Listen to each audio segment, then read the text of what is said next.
স্বাগত ডিবিসি সংবাদে। আপনাদের সাথে আছি আমি আফরিন আনোয়ার। এবারে জানাবো খবরের বিস্তারিত। দেশকে শোকে ভাসিয়ে সভ্যতাকে প্রশ্নবিদ্ধ করে হার মানল ছোট্ট শিশু মাগুরার আসিয়া। ঢাকার সম্মিলিত সামরিক হাসপাতালে দুপুর 1টায় মৃত্যু হয় তার। খালি হলো এক মায়ের বুক, সাথী হলো এক জীবন বিষাদ। নিকট আত্মীয়ের হাতে অকল্পনীয় পাশবিক নির্যাতনের শিকার হয়েছিল 8 বছরের শিশু আসিয়া।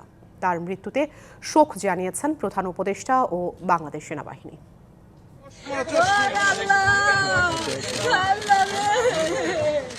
আদরের সন্তান হারানো মায়ের শোক। এই শোক বুঝে শুধু সে যে হারায় আপনজন, আর সে যদি হয় নারী ছেঁড়া ধন, তাকে হারানোর কষ্ট কি থামে এমন গগনবিদারী কান্নায়? প্রতি মিনিট অপেক্ষা যে সন্তানের বেঁচে ওঠার, মায়ের সাথে এই দেশের কোটি হাত উঠে প্রার্থনায়। তার চিরবিদায়ের খবর মায়ের সাথে নাড়িয়েছে পুরো দেশকেই। নিজের বোনের স্বামী, শ্বশুর, শাশুড়ি আর ভাসুর, যারা তারই পরিবারের হওয়ার কথা, পাশবিক নির্যাতনে তারাই হত্যা করেছে আসিয়াকে। নিষ্পাপ ছোট্ট রুগ্ন শরীরটা বেঁচে থাকার লড়াই করছিল অন্তত 7 দিন ধরে। প্রথমে ঢাকা মেডিকেল, পরে সম্মিলিত সামরিক হাসপাতালে সবাই সেই লড়াইয়ে দাঁড়িয়েছিল আসিয়ার পাশে। বেঁচে থাকার এই যুদ্ধে শেষ পর্যন্ত হেরে গেল একটি ফুল, নাকি হারল সভ্যতা?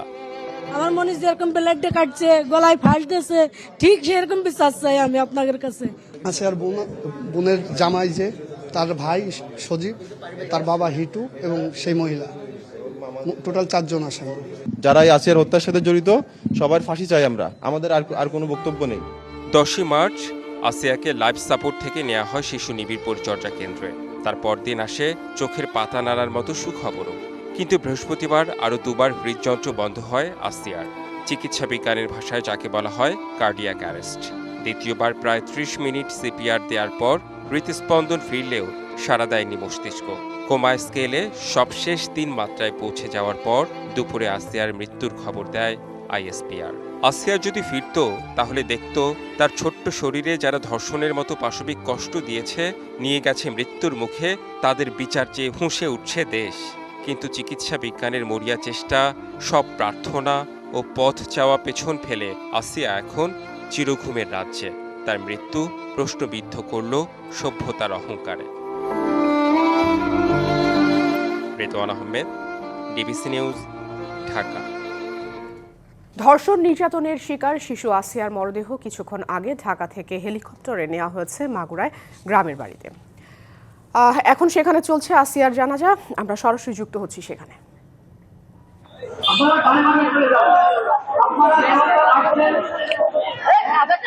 মাগুরাতে কিন্তু আসিয়ার যে মরদেহ, সেই মরদেহ আসে ঠিক 6টা 35 মিনিটে মাগুরা স্টেডিয়ামে, এবং এই স্টেডিয়ামে হেলিকপ্টার, সেনাবাহিনীর একটি হেলিকপ্টারে কিন্তু এই মরদেহটি আনা হয়, এবং মরদেহটির সাথে কিন্তু আসিয়ার মা, বোন এবং আত্মীয় স্বজন থাকে। এবং সেই সাথে আমরা দেখেছি যে ঢাকা দক্ষিণের যুব দলের সদস্য সচিব রবি ইসলাম নয়ন তিনিও ছিলেন, সেই সাথে উপদেষ্টা পরিষদের সদস্যরাও ছিলেন। আমরা দেখেছি যে এখানে মাগুরাতে কিন্তু এই আসিয়ার মরদেহের সাথে আমরা এনসিপির যে নেতৃবৃন্দ অর্থাৎ হাসান আব্দুল্লাহ এবং সাদিস আলম সহ অন্যান্য নেতৃবৃন্দও কিন্তু এসেছে। এবং আপনারা দেখতে পাচ্ছেন যে এরপরে কিন্তু 7টার দিকে জানাজা অনুষ্ঠিত হওয়ার কথা, সেই প্রস্তুতি কিন্তু চলছে মাগুরা নোমাইনি ময়দান এলাকায়। নোমাইনি ময়দান এলাকায় ইতিমধ্যে হাজার হাজার মানুষ কিন্তু চলে এসেছে, এবং বিভিন্ন জায়গা থেকে বিভিন্ন বয়সী মুসল্লিরা কিন্তু আসলে এই হৃদয় বিদারক ঘটনার কিন্তু তারা বিভিন্ন সময় নিন্দা জানিয়েছে এবং তারা দোষীদের ফাঁসি দাবি করেছে। আমরা দেখতে পাচ্ছি যে নোমাইনি ময়দান এলাকায় কিন্তু জানাজা প্রায় শুরু হয়ে যাবে, এবং সেই প্রস্তুতি কিন্তু সামনের দিকে চলছে। ইতিমধ্যে কিন্তু জানাজা আমরা দেখতে পাচ্ছি যে শুরু হয়ে গেছে। এখানে নোমাইনি ময়দান এলাকায় প্রায় 10,000-এর বেশি মানুষ কিন্তু এখানে আমরা দেখছি সমবেত হয়েছে এই শিশুটির জানাজায়। এবং ইতিমধ্যে আমরা দেখতে পেয়েছি যে সামনের পর্যায়ে অর্থাৎ যেখান থেকে জানাজা অনুষ্ঠিত হচ্ছে, সেখান থেকেই কিন্তু ঢাকা থেকে আগত অতিথিরাও রয়েছে, সেই সাথে মাগুরার বিভিন্ন পর্যায়ের কিন্তু ব্যক্তিরা কিন্তু ইতিমধ্যেই এই জানাজা এসেছে।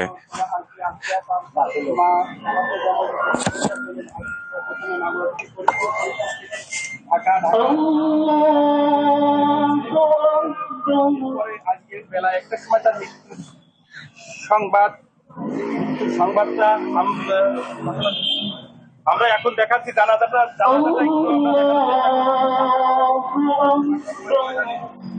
আপনারা সবাই দেখছেন যে হাজার হাজার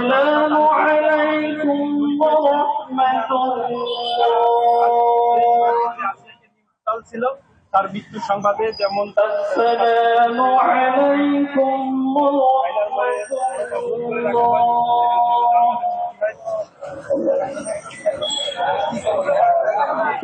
দর্শক ইতিমধ্যে কিন্তু জানাজা শেষ হয়ে গিয়েছে এবং এখনই আসিয়ার মরদেহটি কিন্তু নেওয়া হবে জারিয়া গ্রামে, অর্থাৎ শ্রীপুর উপজেলা জারিয়া গ্রামে এখনই তার মরদেহটি নেওয়া হবে বলে আমরা জানতে পেরেছি এবং সেখানেই তাকে দাফন সম্পন্ন করা হবে পরিবার সূত্রে আমরা জানতে পেরেছি।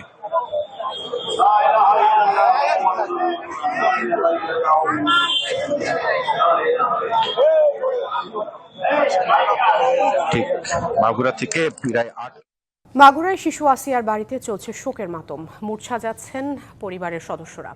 মেয়েকে হারিয়ে বাকরুদ্ধ হয়ে পড়েছেন শিশুটির প্রতিবন্ধী বাবা। বারবার কান্নায় ভেঙে পড়ছেন তিনি ধর্ষণ নির্যাতনে জড়িত পরিবারের সবার ফাঁসির দাবি জানিয়েছেন। খবর পেয়ে এলাকাবাসী এবং আত্মীয় স্বজন শিশুটির বাড়িতে গিয়ে ঘটনার দৃষ্টান্তমূলক বিচার দাবি করছেন। সন্ধ্যা 7টায় মাগুরার নোমানী ময়দানে শিশুটির জানাজা অনুষ্ঠিত হয়েছে। এদিকে রাজধানীতে আসিয়ার গায়েবানা জানাজা করেছে ইনকিলাব মঞ্চ। বিকেল 5টায় শাহবাগ চত্বরে জাতীয় জাদুঘরের সামনে গায়েবানা জানাজা করা হয়। জানাজায় শিশু আসিয়ার বিদেহী আত্মার মাগফিরাত কামনা করা হয়। ধর্ষণ এবং হত্যার আসামিদের দ্রুত বিচার কার্যকরের দাবি জানিয়েছে ইনকিলাব মঞ্চ। শিশু আসিয়ার মৃত্যুতে আসামিদের দ্রুত বিচারের নির্দেশ দিয়েছেন প্রধান উপদেষ্টা ডক্টর মোহাম্মদ ইউনূস। আর 7 দিনের মধ্যেই বিচার শুরুর কথা জানিয়েছে আইন উপদেষ্টা doctor Asif Nazrul. Foreign service academy ও সচিবালয়ে আলাদা ব্রিফিংয়ে এসব কথা জানানো হয়। মাগুরা শিশু আসিয়ার মৃত্যুতে গভীর শোক প্রকাশ করেছেন অন্তর্বর্তী সরকারের প্রধান উপদেষ্টা ডক্টর মোহাম্মদ ইউনূস।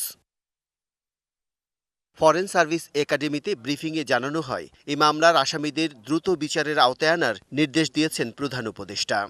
আমরা সবাই শোকাহত এবং আজকে চিফ অ্যাডভাইজার নিজে নির্দেশ দিয়েছেন। উনি তো আজকে শোক প্রকাশ করেছেন এই মৃত্যুতে এবং উনি কঠোরভাবে নির্দেশ দিয়েছেন যে এদেরকে যারা যারা অভিযুক্ত তাদেরকে যাতে খুব দ্রুত বিচারের আওতায় আনা হয়। এদিকে সচিবালয়ে মাগুরার শিশুকে পাশবিক নির্যাতনের বিচার 7 দিনের মধ্যে শুরুর আশ্বাস দেন আইন উপদেষ্টা।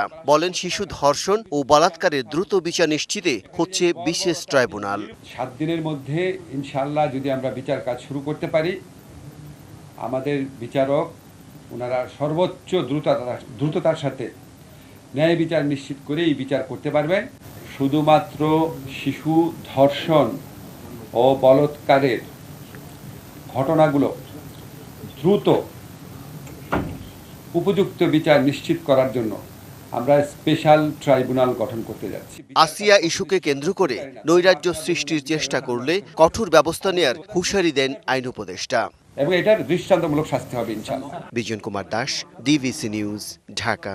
তত্ত্বাবধায়ক সরকারের মেয়াদ 4 মাস করে স্থানীয় সরকার নির্বাচন, সীমানা নির্ধারণে স্বাধীন কমিশন গঠন সহ বেশ কয়েকটি বিষয়ে নির্বাচন সংস্কার কমিশনের প্রতিবেদনের সাথে একমত নয় নির্বাচন কমিশন।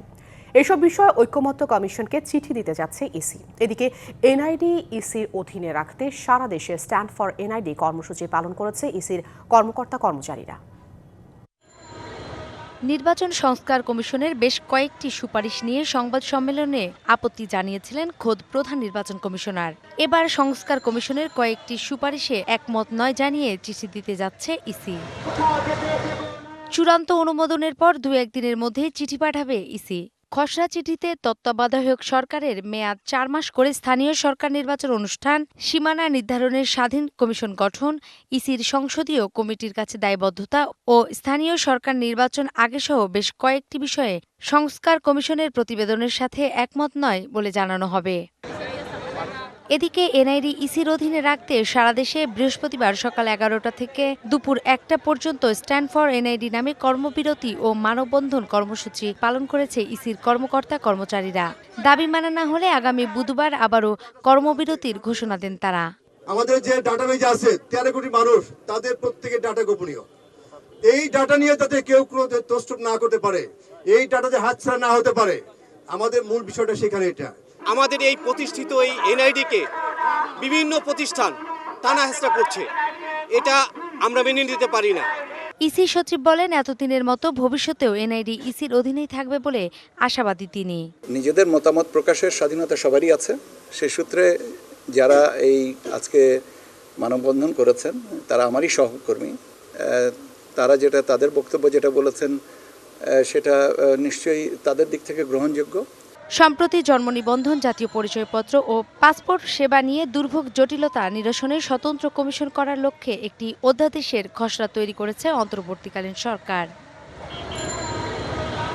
নূপুর মাহমুদ, ডিবিসি নিউজ, ঢাকা। জাতীয় নাগরিক পার্টি জেলায় জেলায় এবং মন্ত্রণালয়ে তদবির করছে বলে অভিযোগ করেছেন বিএনপির ভাইস চেয়ারম্যান বরকতুল্লাহ বুলু। আর ছাত্রদের নতুন দলকে আগে সংসদ নির্বাচন অনুষ্ঠিত করার ক্ষেত্রে মতভেদ তৈরি না করে ঐক্যের আহ্বান জানিয়েছেন চেয়ারপারসনের উপদেষ্টা জয়নুল আবেদিন ফারুক। সকালে জাতীয় প্রেস ক্লাবের সামনে আওয়ামী লীগ সরকারের আমলে সাবেক প্রধান নির্বাচন কমিশনারদের গ্রেপ্তারের দাবিতে প্রতিবাদী অবস্থান কর্মসূচি করে বিএনপি। এ সময় জয়নুল আবেদিন ফারুক বলেন, মত ভিন্ন থাকতে পারে, তবে নিজেদের মধ্যে সমালোচনা করতে গিয়ে যেন ঐক্য নষ্ট না হয়। জানান, দেশকে স্থিতিশীল রাখতে জাতীয় সংসদ নির্বাচন অপরিহার্য। অন্যদিকে কুমিল্লা বিভাগীয় মতবিনিময় সভায় যোগ দেন বিএনপির ভাইস চেয়ারম্যান বরকতুল্লাহ বুলু। এ সময় ছাত্রদের নতুন সংগঠন এনসিপি ও জামাতের সমালোচনা করেন তিনি।